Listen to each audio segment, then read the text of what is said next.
Bienvenidos a un nuevo programa de la serie América Peligra. Desde hace décadas, quiero comentarles que desde hace décadas, luego de la implosión de la Unión Soviética, que se dio posteriormente a la Guerra de Malvinas, la importancia estratégica y geopolítica de las Fuerzas Armadas latinoamericanas disminuyó ante los Estados Unidos y sus antiguos y leales aliados, luego del diálogo interamericano realizado en Washington en 1992, fueron objeto de una persecución judicial orientada por la denominada justicia transicional. El tema que hoy vamos a tratar con nuestro invitado de honor es la situación de los veteranos militares detenidos en la República Argentina y en la República de Guatemala.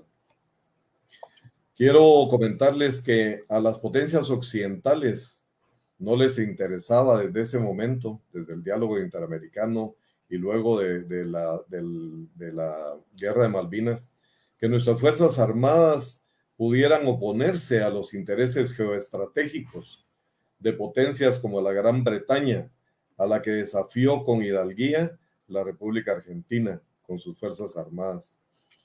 Hay mucho que decir al respecto y dentro de esto quiero comentarles en Guatemala, en este momento, uno de nuestros generales más emblemáticos, mi general Benedicto Lucas García, quien fue jefe de Estado Mayor del Ejército de Guatemala en 1981, y él dirigió la ofensiva militar a través de la cual se destruyó en junio y julio del 81 más de 42 casas de seguridad, todo lo que era la estructura logística, que la URNG, o sea, la unión de todas las 4 organizaciones terroristas que se combatían en aquel momento, esa era parte vital para ellos, para una supuesta ofensiva que iban a lanzar de la mano de sus pares en El Salvador, luego de la caída de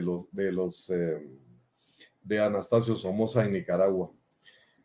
Además de ello, prácticamente la ofensiva del 81, que se inició en octubre del 81, se prolongó con acciones sucesivas durante el resto del año y para mediados del año 1982, prácticamente todos los frentes guerrilleros rurales y urbanos de la URNG habían sido desarticulados, y si no hubieran huido ellos con sus unidades regulares hacia lo que ellos denominaban el refugio, o sea, toda la zona limítrofe en territorio mexicano, limítrofe con nuestro país, hubieran sido seguramente destruidos.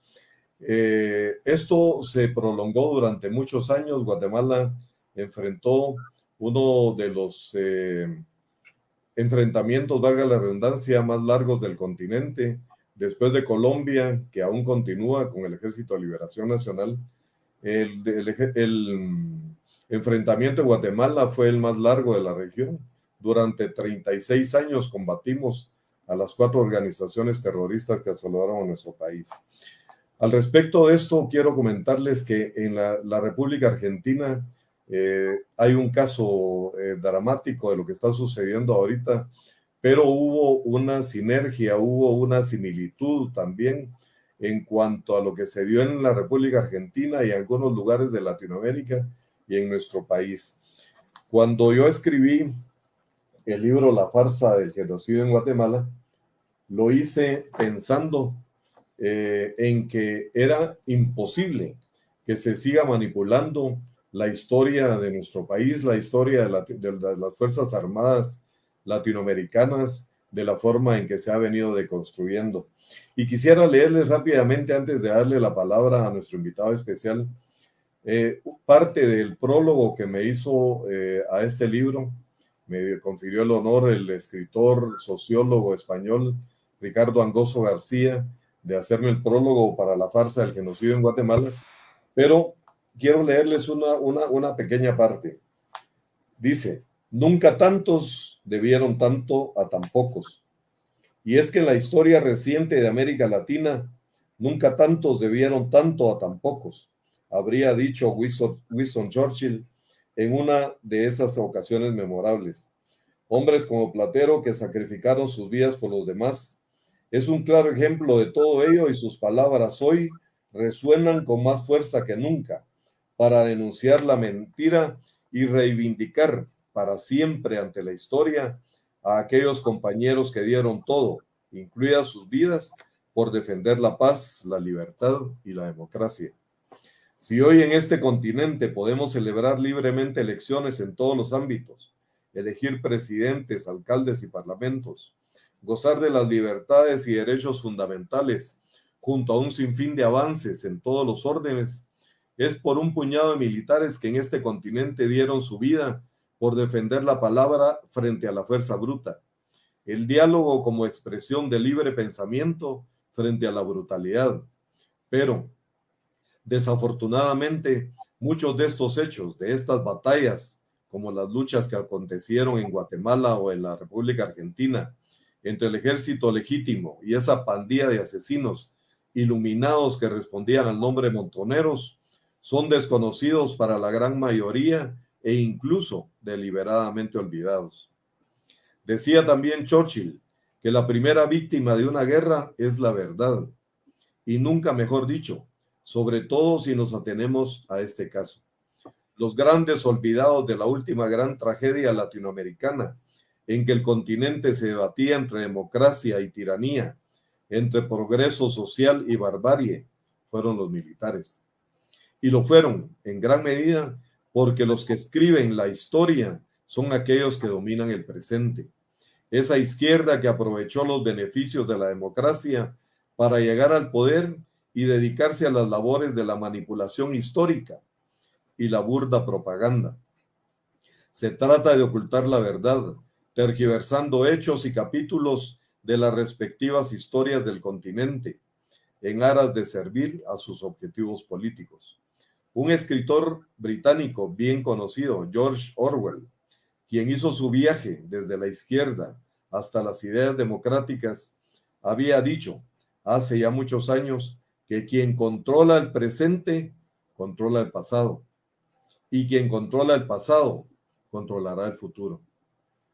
Es definitivamente, como sigue señalando Orwell, saber y no saber, hallarse consciente de lo que es realmente la verdad, mientras se dicen mentiras cuidadosamente elaboradas. Sostener simultáneamente dos opiniones, sabiendo que son contradictorias, y creer, sin embargo, en ambas. Emplear la lógica contra la lógica. Repudiar la moralidad mientras se recurre o se invoca a ella. Hoy tenemos un invitado de lujo, les comentaba, de la generación de soldados argentinos que combatieron en Malvinas, el teniente coronel y dirigente de la Asociación de Veteranos de Guerra contra el Terrorismo, Carlos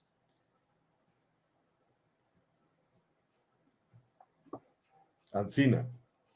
Y él es parte de la junta directiva de esta Asociación de Veteranos de Guerra contra el Terrorismo.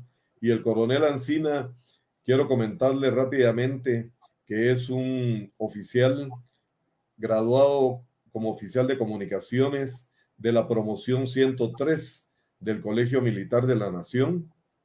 Es paracaidista militar, es aviador del ejército, es diplomado en Derecho Aeronáutico e investigador de accidentes de aviación, entre muchas otras cosas.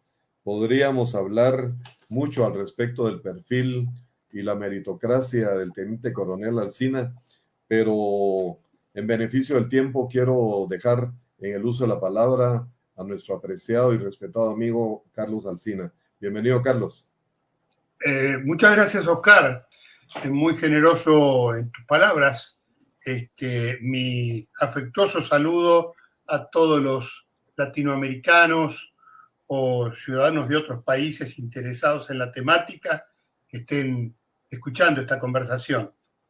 Yo me gusta comenzar asumiendo mis responsabilidades, mis debilidades y mis ignorancias, A partir de ahí, puedo con toda franqueza afrontar, ¿no es cierto?, la actividad que hago hoy, que no es más que mi obligación de soldado. Vos sabés que nosotros entramos a las Fuerzas Armadas por vocación. Lo primero que hacemos cuando entramos a las Fuerzas Armadas es firmar el cuaderno de leyes militares, donde voluntariamente renunciamos a nuestra libertad en bien del servicio. Y así lo hemos hecho. Yo me recibí efectivamente en el año 1973, tenía 19 años y con 19 años viajé a Córdoba, a mi primer destino, la Compañía de Comunicaciones Aerotransportada 4, la Brigada de Infantería Aerotransportada 4. Y allí tuve oportunidad desde el año 73 hasta el año 75 de combatir el terrorismo. Primero simplemente resistir sus ataques desde los cuarteles. Y en el año 75, gracias a las órdenes del presidente Perón, el estado de sitio declarado por la presidenta Martínez de Perón y la orden de operaciones de aniquilamiento del terrorismo, pudimos salir a enfrentar y a buscar a estos terroristas. Yo no les llamo delincuentes, son mucho más que delincuentes, son terroristas. Y enfrentamos la guerra de otra manera. La ganamos, la guerra de las armas. La guerra de las armas la ganamos, con las órdenes que nos impartió el gobierno de la señora Isabel Martínez de Perón. Órdenes que no cambiaron en la noche del 23 de marzo al 24 de marzo de 1976. Siguieron siendo las mismas órdenes. Seguimos combatiendo con las mismas órdenes.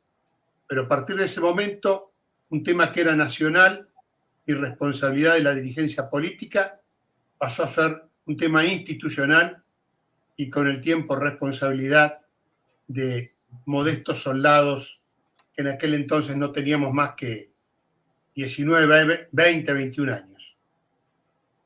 Yo soy un técnico, me formé en cuestiones técnicas y en aquellos años de mi juventud no participaba mucho de cuestiones políticas, ¿no es cierto? Solamente participé de la parte profesional que me tocó en la lucha contra el terrorismo y ingenuamente creí después del año 83, cuando se entregó el gobierno al que creí yo que iba a ser un gobierno democrático, después te aclaro por qué no lo fue, creí que la guerra había terminado.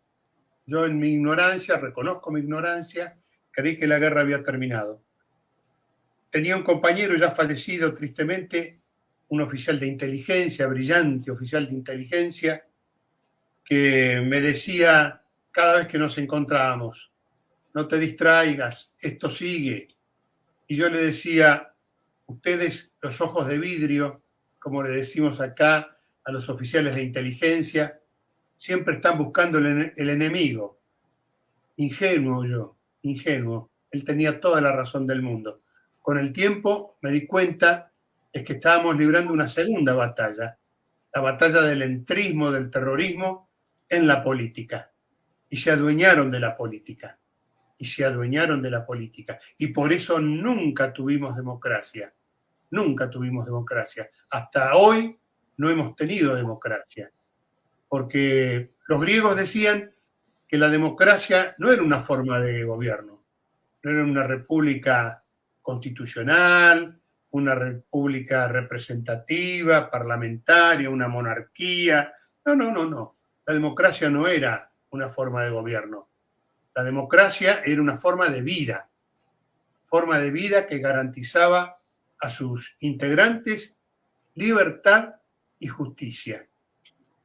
Y desde el año 83 a la fecha, lo único que hemos disfrutado medianamente ha sido una cierta libertad que conseguimos nosotros en el terreno de las armas. Pero la justicia nunca llegó. Es el día de hoy que la justicia no ha llegado. Lo que vos bien dijiste, ¿no es cierto? Acá se ha aplicado la justicia transicional, o lo que llaman los los juristas, justicia transicional, la justicia que atiende problemas inéditos con procedimientos inéditos ajustados a la ley. No, de ninguna manera en la Argentina no se ha vivido una justicia transicional, se ha vivido lo que llamamos una injusticia esencial, porque se han vulnerado todos los derechos y garantías, aún los que se han incorporado recientemente, que literalmente dice que no pueden ser aplicados en forma retroactiva y que efectivamente se aplican en forma retroactiva. Eso ha devenido en que nosotros, después de casi 58 años, 48 años, desde que se inició el proceso de reorganización nacional, un error de la dirigencia política militar, de los altos mandos militares, un acierto de la política profesional de los civiles, ¿no es cierto?, que le derivó el tema a las Fuerzas Armadas para que después sufrieran las consecuencias y pagaran los platos rotos. Bueno, pues esta gente durante todos estos años no ha hecho más que torturar a toda una generación de suboficiales, oficiales, soldados también, y muchos civiles, inclusive jueces entre ellos. Los han torturado durante todos estos años, los han sometido de la manera más vil y miserable que se puede, y hoy en día siguen muriendo en las cárceles. Llevamos a la fecha, tenemos distintas fuentes, pero yo me gusta remitirme a las fuentes oficiales, ¿no es cierto? De tal manera de que, bueno, que sea el gobierno el que exponga los datos y no sean datos creados por nosotros. Siempre trato de basar todas los temas en información de ellos y ver el absurdo de su información. Según el sitio www.fiscales.gov.ar/lesa humanidad, al día 6 de diciembre del año 2023 habían muerto en prisión o bajo proceso 1.549 camaradas.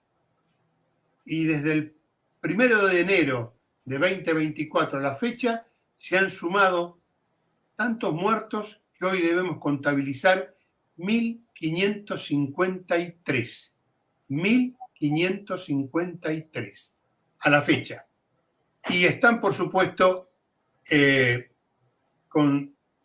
perdiendo los días de vida que le queden en prisión, aún cerca de 200 camaradas en prisiones, más de 1.000 camaradas en prisión domiciliaria y perseguidos, ¿no es cierto?, por la injusticia esencial en una libertad condicional, en el mejor de los casos, cerca de 1.000 camaradas más. Un verdadero espanto. Por esa razón, cansados ya de esperar, ya somos hombres grandes, empezamos la lucha a los 19, pero ya somos hombres grandes. El tiempo que nos queda, lamentablemente no podemos seguir esperando una dirigencia política que no termine de asumir sus responsabilidades, una dirigencia militar que ha cambiado. Hoy quienes conducen las fuerzas ya ni siquiera han vivido los años de espanto que tuvimos que vivir nosotros, y bueno, realmente no asumen el tema con la firmeza y la decisión que habría que asumirlo.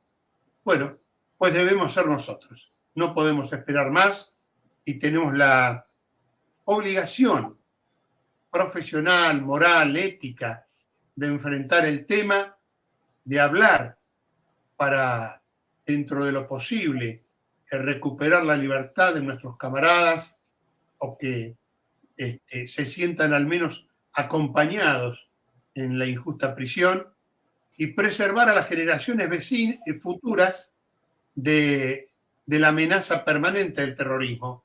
porque el terrorismo, tristemente, lo aprendí con el tiempo, gracias a mi amigo y con el pasar del tiempo, aprendí que el terrorismo existió, existe y va a seguir existiendo. Cambiará procedimientos, cambiará de métodos, pero va a seguir existiendo, porque la violencia siempre es el recurso de los fanáticos y de los que no están dispuestos a respetar ni la libertad y mucho menos la justicia.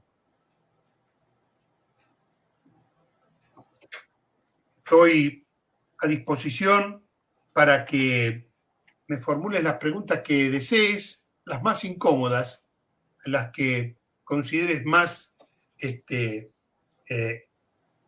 comprometidas y que yo con toda seguridad te podré dar alguna respuesta, porque esto es una suma de mentiras y nada más. Sí, gracias, Carlos.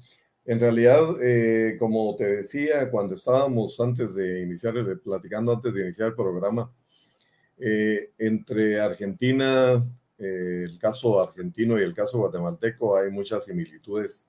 Yo tuve el honor de estudiar en la República Argentina, tu patria, a la que quiero tanto, durante un buen periodo de tiempo y tuve la oportunidad de ver el profesionalismo de los soldados argentinos. Vivía allá en Buenos Aires y en algunos otros lugares, lo que fue la época post-Malvinas.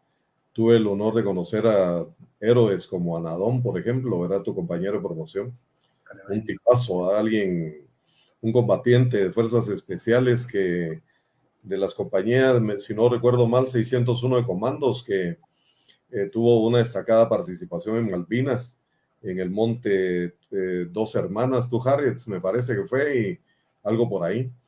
Pero todo eso se reflejó en actividades valientes, decididas. La aviación naval argentina, la aviación de ejército jugaron un papel destacadísimo. Y lamentablemente acciones y situaciones geopolíticas incidieron en que los Estados Unidos volcara su apoyo hacia la flota naval británica, y eso pues incidió en el desarrollo de las operaciones que se dieron a partir del 1 de mayo del 82. Te digo esto porque es patético. Después yo pude conocer al turco Zeneilin, por ejemplo, ¿verdad?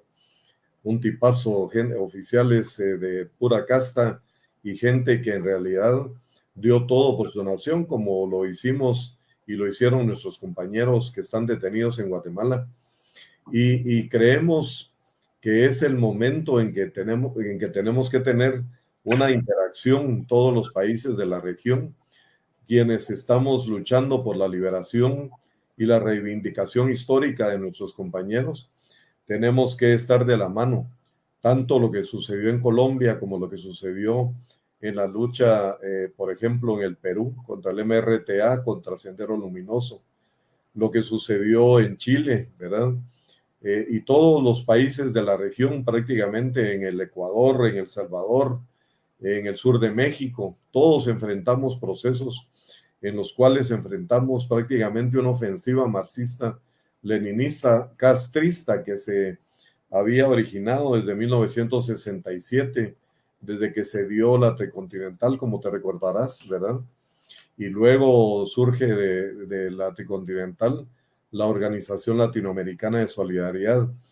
Para mí es sumamente injusto. Yo quisiera que nos comentaras, ya que lo has vivido, que lo has incluso cuando estábamos chateando hace algunos días, me comentabas el impacto de lo doloroso que es ver cuando fallece un compañero que está en prisión, como nos ha pasado a nosotros, gente querida, gente respetada, gente que en realidad dio todo por la patria y que nuestras sociedades le han dado la espalda. Hoy ustedes tienen un nuevo gobierno, tienen a un Javier Milei, tienen a Victoria Villarroel, hija de un general argentino, como vicepresidente.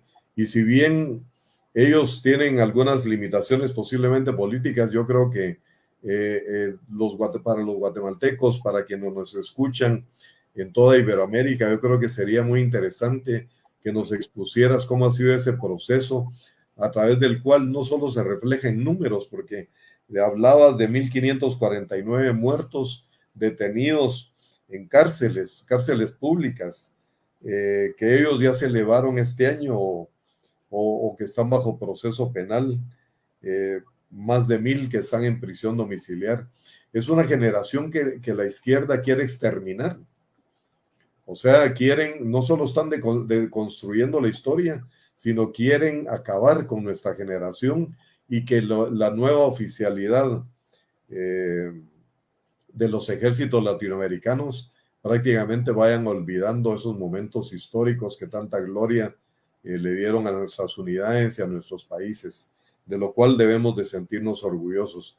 Entonces, básicamente, si nos pudieras ampliar, Carlos, la situación que están viviendo, algunas situaciones más concretas, más tus experiencias, tus vivencias al visitar las prisiones en donde están muriendo nuestros compañeros de armas. Sí, mira, Oscar, realmente es una cosa dramática, ¿no? Es una cosa realmente dramática. Uno espera que el enemigo nos ataque. A mí no me sorprende que el señor Berbisky, ¿no es cierto?, nos ataque de cualquier manera posible y de las formas más muchas veces insidiosas y cobardes, inclusive trabajando en las escuelas. Lo que más duele es la traición o el olvido de los que deberían estar cerca nuestros, ¿no es cierto? O de los que supuestamente compartimos esa idea de la democracia, ¿no? En sociedades que permitan a sus ciudadanos libertad y justicia. Y resulta que por intereses mezquinos, tristemente por intereses mezquinos, hay estados que se jactan de que guían sus acciones por intereses y no por principios. Y de esa manera, por ejemplo, el señor Berbisky, ¿no es cierto?, está financiado no solo por una gran cantidad, que espero que se termine pronto, y que el presidente de la consigna Viva la Libertad, carajo, la ponga en práctica.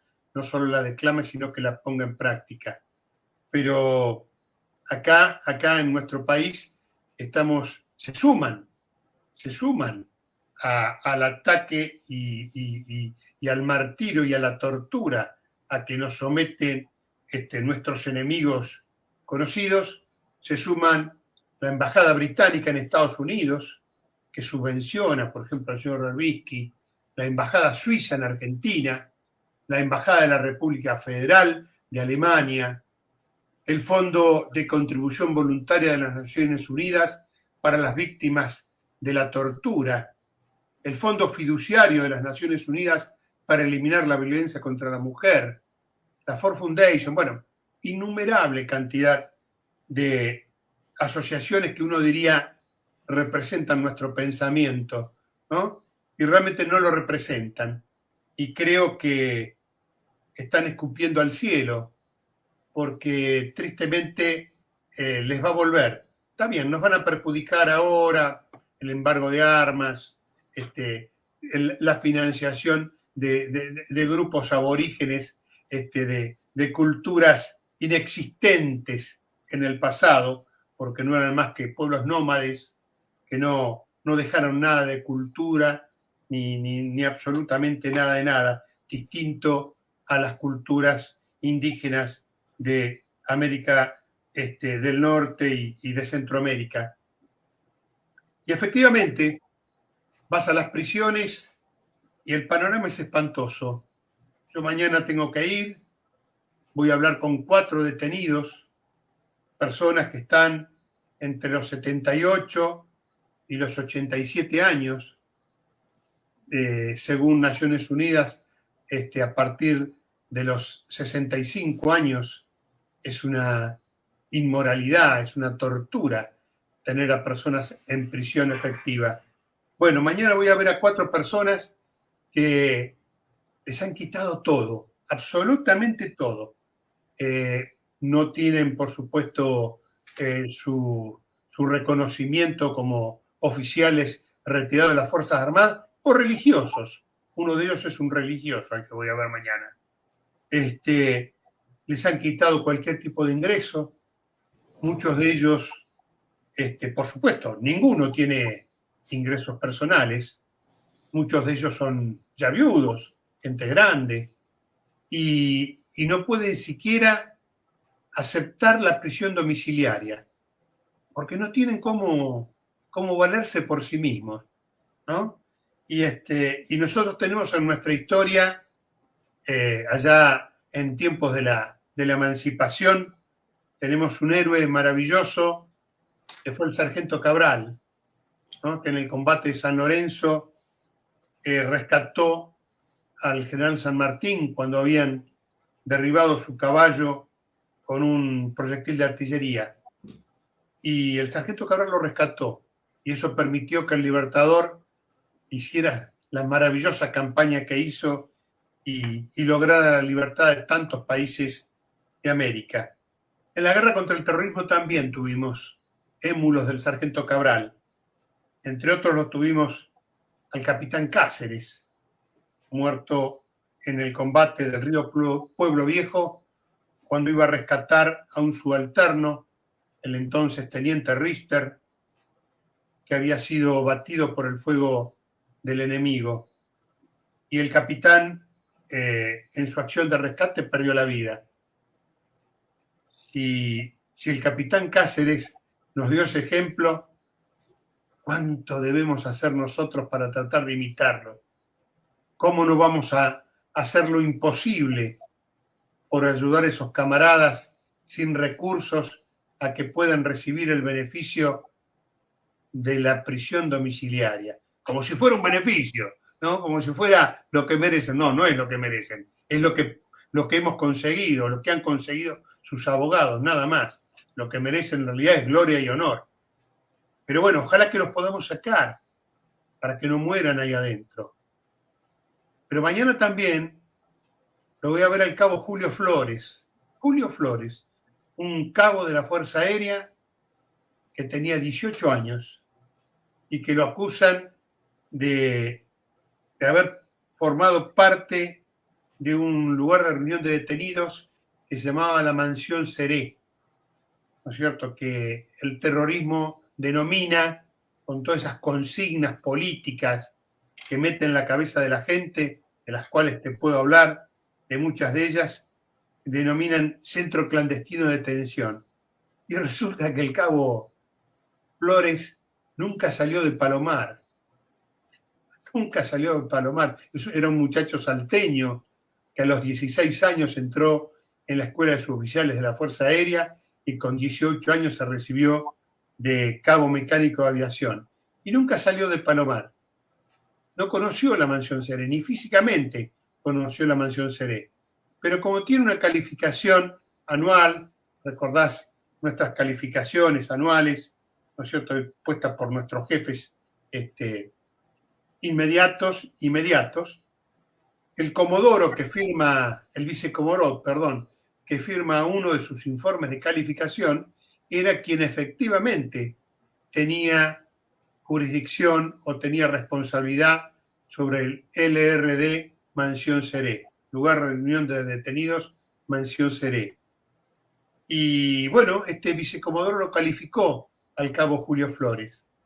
Bueno, pues eso y la mera duda aportada por un terrorista que recuperó su libertad, alcanzaron para que el cabo fuera condenado a 25 años de prisión, ¿no es cierto? La mera duda, porque acá en todos nuestros condenados, al revés de lo que dice la justicia penal, ¿no es cierto?, que los delitos deben ser probados y que la duda beneficia al reo, acá las inocencias deben ser probadas. Las inocencias deben ser probadas. Y la duda perjudica al reo. Así que la mera duda, la mera acusación de alguien ya alcanza para que a un cabo de 18 años lo condenen prácticamente a morir en prisión. Este hombre lleva ya 14 años, tiene 65 ahora, 14 años lleva en prisión y se tuvo que venir de Salta para acá porque estaba en una prisión común donde los narcotraficantes lo atacaban todos los días porque era un viejo milico, y entonces todos los días lo pinchaban con las facas, ¿no es cierto? Con las facas. Y a raíz de eso tuvo que dejar su provincia y pedir ser trasladado a Campo de Mayo, donde está muriendo de pena, lejos de su familia y sin posibilidades de volver a Salta porque terminarían matándolo y sin posibilidades de que le den la prisión domiciliaria porque alguien sembró una duda en su contra y eso bastó para condenarlo de por vida. Es muy trágico, Oscar. La verdad que es muy trágico. Hemos visto morir a muchos camaradas y, bueno, tenemos que seguir peleando. Tenemos que seguir tratando de concientizar a Argentina, a Guatemala, a Iberoamérica, a Europa y a los Estados Unidos.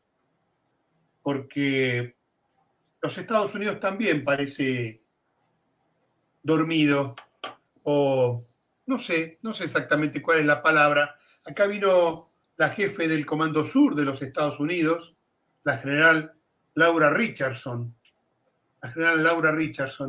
y lo cuestionó al ministro de Defensa nuestro, le preguntó si efectivamente Argentina era un aliado serio de los Estados Unidos. Claro, quizás la general Richardson en el año 82 estaba en West Point y no leía las noticias de la guerra en Malvinas y no se enteraba que el actual presidente Biden, congresista, hacía lobby para que los Estados Unidos brindara su apoyo a Inglaterra, lo que efectivamente hizo. Le dio armas, Sidewinder, le dio elementos de comunicaciones, le dio la base de Ascensión para que se base su flota, le dio reposicionamiento de satélites, le dio, por supuesto, comunicaciones de todo tipo. Y hoy la general tiene, pobre, ¿no? Es decir, seguramente debe ignorar estas cosas del pasado. Ella cuestiona la fidelidad de Argentina a una supuesta alianza. Yo le pregunto a Estados Unidos cuándo. Yo adoro Estados Unidos, a su pueblo, a su gente, pero le pregunto a su dirigencia, ¿cuándo van a dejar de manejarse por intereses y van a empezar a privilegiar los principios? Sí. Fíjate que al respecto quisiera comentarte, hay tantas coincidencias, la realidad es que es un eje transversal el que recorre Latinoamérica y ese eje transversal, pues como decíamos anteriormente, se le ha denominado justicia transicional. Hubo en 1992, quería comentarles, una reunión en Washington que se le llamó Diálogo Interamericano. Este diálogo ya estaba siendo estimulado, visualizado desde que finalizó la guerra de Malvinas. Y el problema es que las Fuerzas Armadas argentinas eran básicamente de las más poderosas de la región. Y para mí, desde mi perspectiva, con mucha hidalguía, asumieron una decisión que posiblemente la historia va a juzgar si era el momento oportuno o no, pero lo hicieron. Y lo hicieron creyendo que el general Powell, tal vez se recuerdan ustedes de él, que era el jefe de Estado, prácticamente el canciller de los Estados Unidos. Argentina había servido mucho, había apoyado mucho a los países de Latinoamérica, formando oficiales de inteligencia y apoyando con su esfuerzo, con su experiencia. Ellos tienen una de las escuelas de inteligencia más famosas o mejor estructuradas de Latinoamérica. Ojalá que todavía continúe con la misma mística. Y prácticamente se esperaba que cuando se diera la invasión, creo que fue una mala apreciación, que Colin Powell y Reagan y toda la gente estuviera, quienes estaban, digamos, en la derecha norteamericana, que apoyaran a su aliado incondicional en el caso de la Argentina, porque el conflicto era geopolítico. Nosotros no buscamos la guerra interna, nosotros no nos impusieron la guerra interna, desde un contexto de lucha geopolítica, geoestratégica, en donde el Pacto de Varsovia y la OTAN, como está sucediendo nuevamente hoy, en la actualidad, se estaban queriendo disputar el espacios de poder geopolítico. Entonces, Castro, desde los 60, con Ernesto Guevara la Serna, el Che Guevara, prácticamente habían mandado y estimulado la conformación, como dijo el Che en la tricontinental, de 1, 2, 3 o más Vietnams.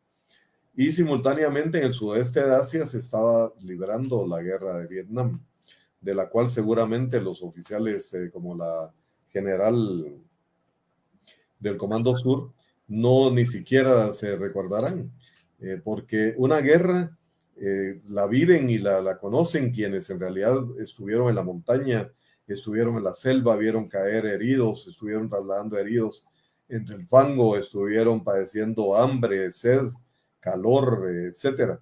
Y todo esto alejados de la familia, o sea, todos las características de las luchas digamos, intestinas y de las luchas que debe enfrentar un soldado. Pero básicamente en 1992, retomando el tema, después de que Argentina había dado un susto del calibre y que le dio a la Gran Bretaña el desafío, haber desafiado a la pérfida Albión, eso jamás se les olvidó a ellos. Y prácticamente ellos, que han sido la madre putitativa de los Estados Unidos, pueblo del cual por supuesto yo aprecio y respeto, pero no hacía su dirigencia, aparte de su dirigencia, porque la izquierda norteamericana nos ha hecho tanto daño a nosotros, a los latinoamericanos que peleamos junto a ellos durante esas etapas geopolíticas de los años 60 en adelante del siglo pasado.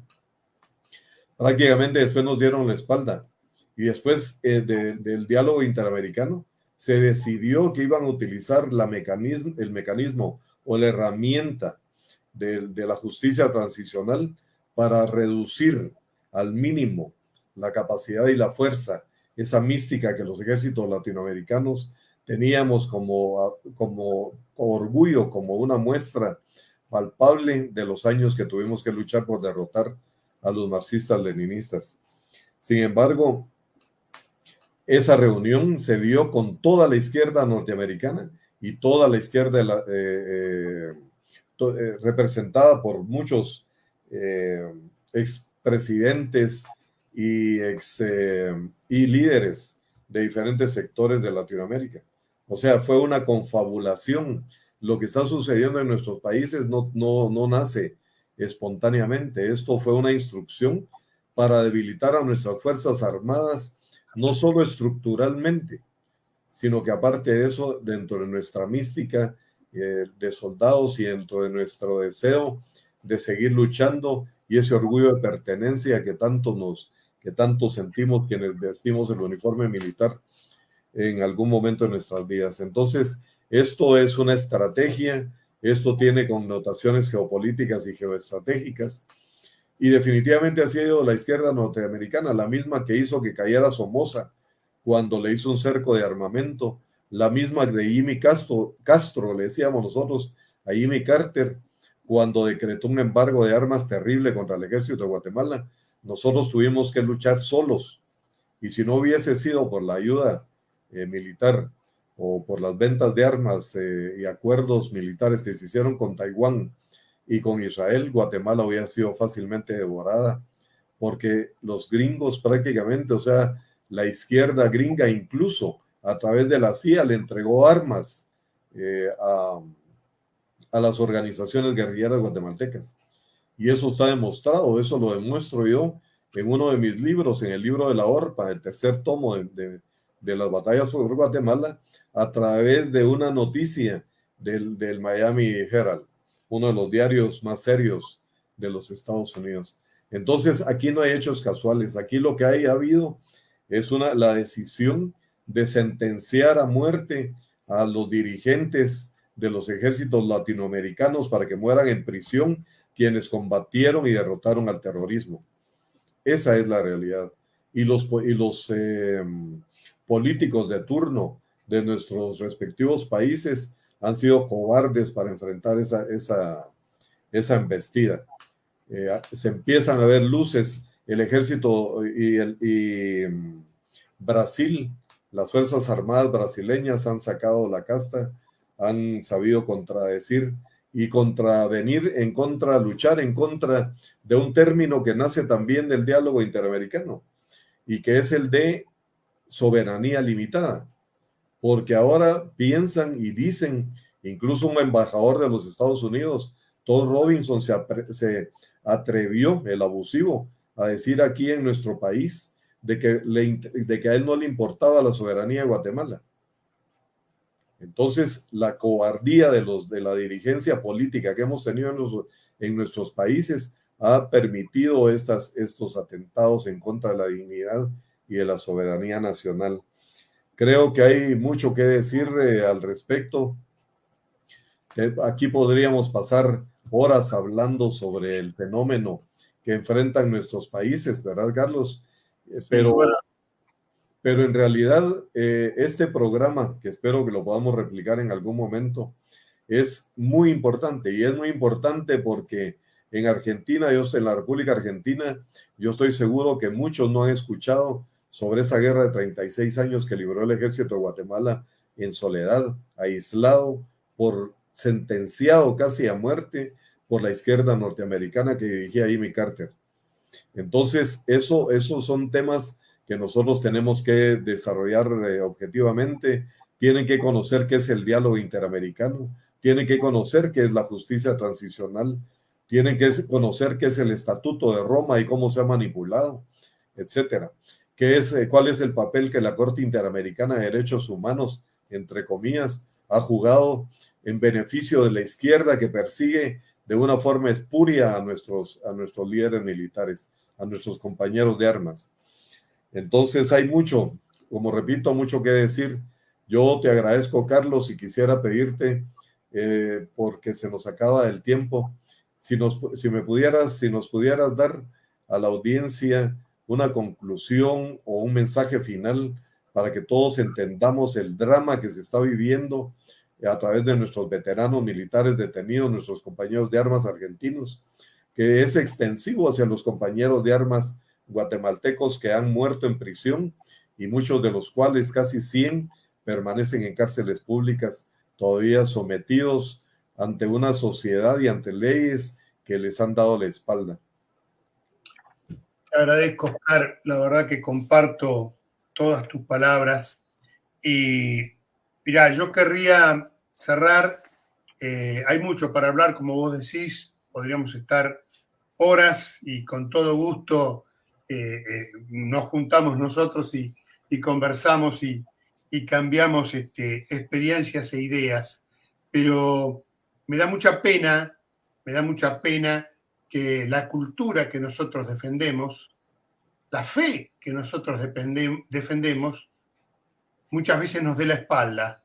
Es más cómodo sumarse a multitudes de voces estruendosas, ¿no es cierto?, pero que no representan a las mayorías y asumir consignas políticas como si fueran sentencias jurídicas, ¿no? Y solamente una, te voy a decir, solamente una, porque primero te voy a dar el fundamento jurídico, que no es mío de ninguna manera, yo no soy un jurista, sino que es de España, ¿no es cierto? Y son los autos, la cláusula número 8/2008, Madrid, 28 de abril de 2008. Una serie de consideraciones por el juicio a la señora María Estela Martínez de Perón, y que termina no, en uno de sus párrafos dice, ¿no es cierto? Y yo, esto es lo jurídico, después te voy a dar la interpretación de un soldado o de un ciudadano común y silvestre, ¿no? Dice, espérate un cachito, el término terrorismo de Estado no existe, es desafortunado. El Estado no puede subvertirse a sí mismo.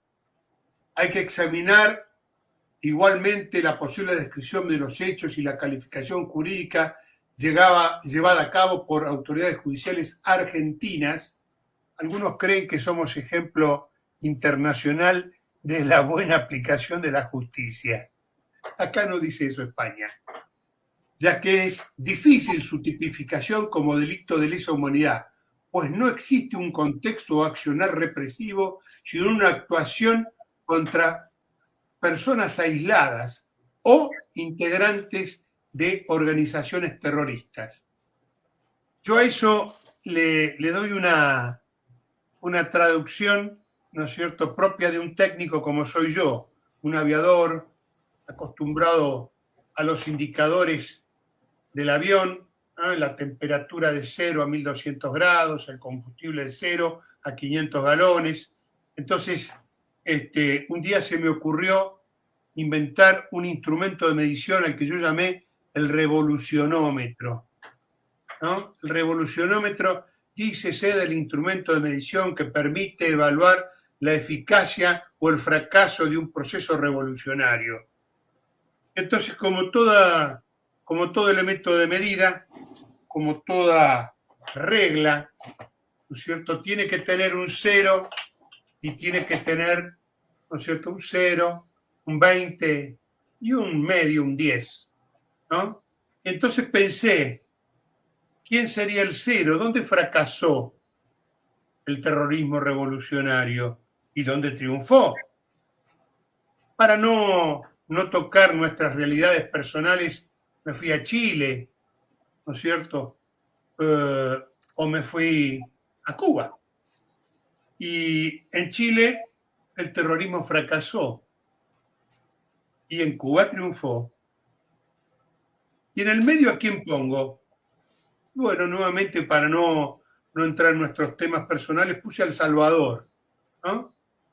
¿Y cuál es la diferencia entre Chile, El Salvador y Cuba?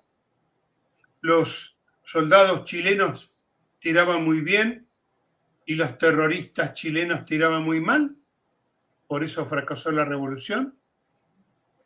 En Cuba, quienes desembarcaron del Granma eran grandes tiradores y los soldados de Batista no sabían tirar, por eso ganó Castro.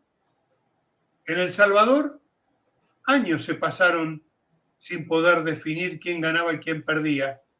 Tuvieron que venir una organización internacional, separarlos y, gracias a Dios, terminar con la guerra. Entonces, ¿por qué en una situación fracasa, en otra nadie gana y en otra triunfa?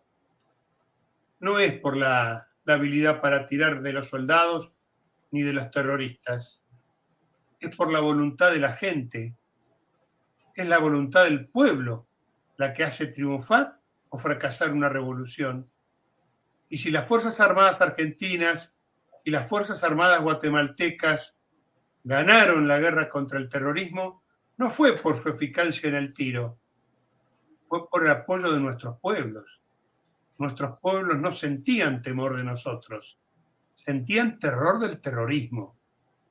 Entonces, batamos el parche, Oscar, batamos el parche, hablemos nuestras verdades, no tenemos de qué avergonzarnos, tampoco jactarnos, pero sí sentirnos orgullosos de nuestro servicio. Te agradezco en el alma esta posibilidad y quedo a tu disposición para cuando lo desees. Muchas gracias, Carlos. Muy elocuente tu mensaje. Pues muchas gracias. Como podrán ver ustedes, distinguida audiencia, en un programa más de América Peligra. Las amenazas que enfrenta Latinoamérica son muchas. Una de ellas es la persecución espuria y legítima en contra de los veteranos militares, con la clara intención de debilitar a las Fuerzas Armadas y provocar un quiebre histórico, generacional, entre la oficialidad actual y la oficialidad que prácticamente tuvo el honor de derrotar a las fuerzas marxistas que se lanzaron apoyadas, dirigidas y orientadas desde La Habana en contra de nuestros países. Hay mucho que platicar. Lo importante es que nuestros veteranos que están detenidos sepan de que nosotros no vamos a cejar esta lucha, sepan de que nosotros siempre vamos a estar construyendo historia, dando a conocer la historia en contra de esa manipulación histórica que han hecho la izquierda internacional para negar esos años de lucha, esos años de esfuerzo, esos años en los cuales los soldados latinoamericanos dieron todo, como bien dice Ricardo Angozo, a cambio de nada. Ahora nuestras sociedades deben de recordar, tienen que hacer conciencia y la juventud de entender de que si ellos gozan de todas las libertades que en este momento tienen, es porque una generación de soldados latinoamericanos dio lo mejor de sí mismo y lo hizo con actitud, lo hizo con vocación, con entrega, con mística, con decisión para mantener la democracia en nuestros países. Muchas gracias, Carlos. Un abrazo a la distancia, un abrazo para todo el pueblo argentino que nos escucha y pues estamos a la orden. Salud Latinoamérica, es un gusto estar con ustedes y hasta un próximo programa de la serie América Peligra. Buenas noches, un abrazo. Muchas gracias.